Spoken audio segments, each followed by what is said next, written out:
ఏ వస్తువు తినాలన్నా ఏ డ్రింక్ తాగాలన్నా ఈ రోజుల్లో కల్తీ భయం వెంటాడుతుంది. ఇక్కడ అక్కడ అనే తేడా లేకుండా ప్రతి వస్తువు కల్తీతో తయారవుతుంది. దీంతో ఏది తిన్నా మనల్ని కల్తీ కాటేస్తుంది. ఇలాంటి కల్తీ ఘటనే తాజాగా సిద్దిపేటలో వెలుగు చూసింది.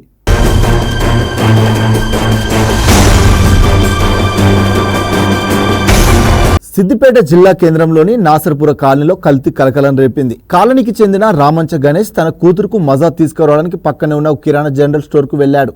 మజా తీసుకొని ఇంటికి వెళ్లి తన కూతురుకి ఇచ్చాడు. పాప తాగడానికి ప్రయత్నించగా అందులో నుంచి మజా బయటకు రాలేదు.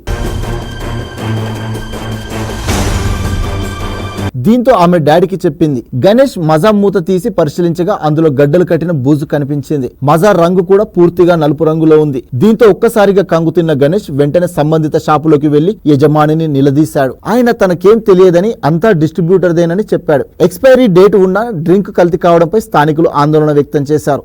దీంతో డిస్ట్రిబ్యూటర్ కు ఫోన్ చేయగా రేపు షాపుకు వచ్చి మాట్లాడదానని తప్పించుకున్నాడు. స్థానికులు పదే పదే ఫోన్ చేయడంతో నేను పార్టీలో ఉన్నానంటూ ఫోన్ కట్ చేశాడు. కల్తీతో తయారు చేయడం వల్లనే మజా బూజు పట్టిందని స్థానికులు ఫైర్ అవుతున్నారు.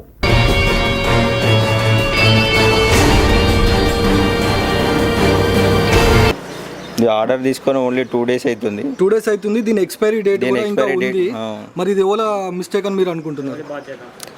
కంపెనీ వాళ్ళ బాధ్యతనే అయి ఉంటుంది. దీని గురించి డిస్ట్రిబ్యూటర్కి మీరు కాల్ చేసిరా? కాల్ చేసినాం. ఆయన వస్తా ఏదో పార్టీలో ఉన్నాడట, రెస్పాన్స్ అవుతలేడు.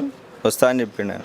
మరి దీనికి తాగడం వల్ల ఎవరికైనా ప్రమాదం జరిగితే ఎవరిది? మీ షాప్ వాళ్ళ రెస్పాన్సిబిలిటీ, డిస్ట్రిబ్యూటర్లదా, లేకపోతే ఈ మజా కంపెనీ వాళ్ళదా ప్రాబ్లం?